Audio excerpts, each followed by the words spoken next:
Engraved, as you can see, SS Titanic. This is a hydraulically punched out plug from the hull of the Titanic made during its manufacturing process. The holes created by the divot would then be filled by rivets holding plates of hull together to build the carcass of the Titanic, a genuine piece of that ship.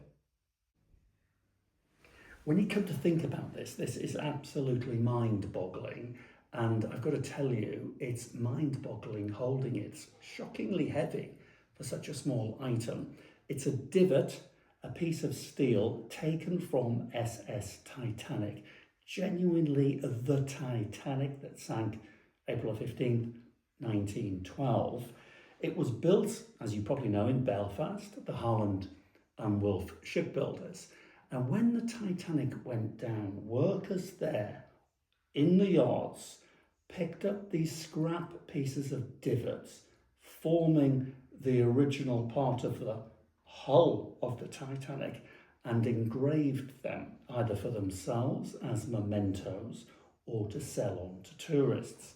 Now, before I give you more information on this one, which is very special, it's going to go to auction, I want to introduce you to its owner, a YouTube subscriber, Craig. Thank you, Craig, from Belfast. He sent me this, and he's also sent me a video. So over to Craig, and then I'll come back with more information on the auction. Hello, David. My name is Craig, and you join me today in my home city of Belfast. Let's see if I can turn the camera around, and you might be able to tell where I am in the city of Belfast. You might get some indication.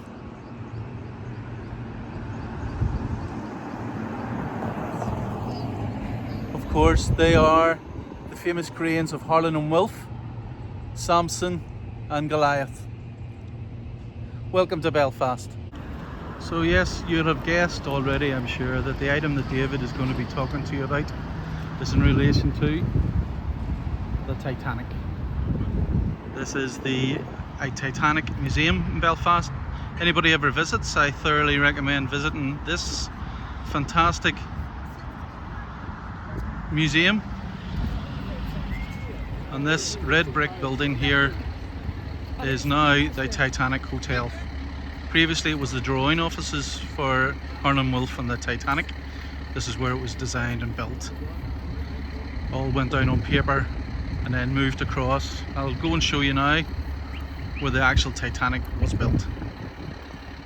So here we are just behind the Titanic Museum. You'll see the original little railway lines that would have brought all the equipment to where the ships would have been built. I'll just turn around now and show you where these stanchions are.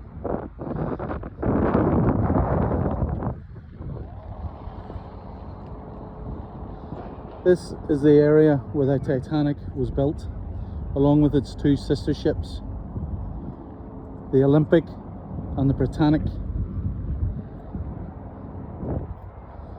Now, the item that David's about to show you was given to my grandmother by a lady that she worked for in a little village called Harper in County Tyrone.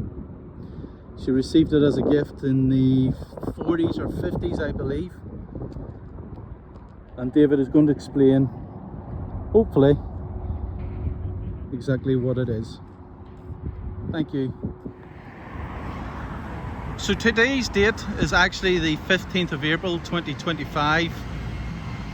A very famous date 113 years ago.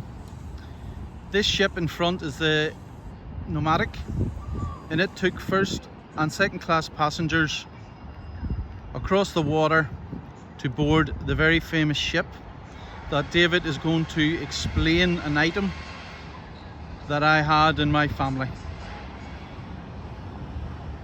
It's always good to get the provenance, isn't it? I love that, and I love that about YouTube. It really brings people out of the woodwork. So thank you, Craig. That's great information.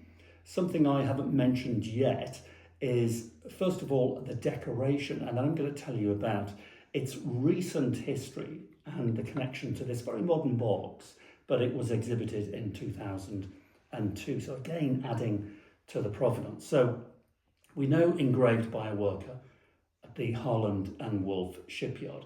A very skilled worker, by the way. It kind of looks very much like something you might be tempted to call trench art, but of course it was made before the term trench art from the First World War was coined, so it predates that. But the decoration is lovely, decorated with these shamrocks. So the clover, the Irish clover, representing Ireland. And also interestingly, it does represent St. Patrick, the saint of Ireland. And legend has it that St. Patrick said that the clover, the Irish clover here, the shamrock, in its 3 sections represents the Holy Trinity. So the Christian Holy Trinity, God the Father, Jesus, and the Holy Spirit. I just think all of this adds so much interest and, well, it just makes it so appealing. What a thing. Some objects similar to it, like this, decorated with the White Star Line, of course, I didn't mention that, the Titanic White Star Line, forever connected, have come to the market. Plain ones have made many thousands of pounds. This is nickel plated.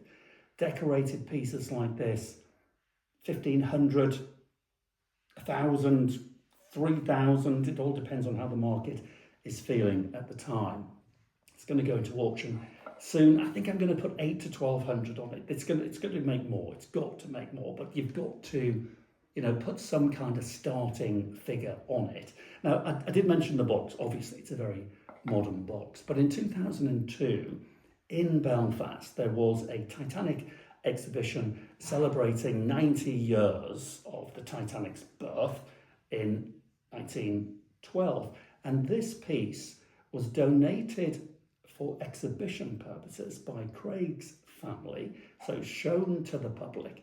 And in thanks, very kindly, the Titanic exhibition, when Craig and his family went to pick up the Divot, collected it in its own little Titanic box, a gift from the Titanic exhibition, all adding to its provenance. So I'm going to put a link in the video description to the auction. Let me know if you buy it. It would be interesting to know where it ends up. Thanks for watching.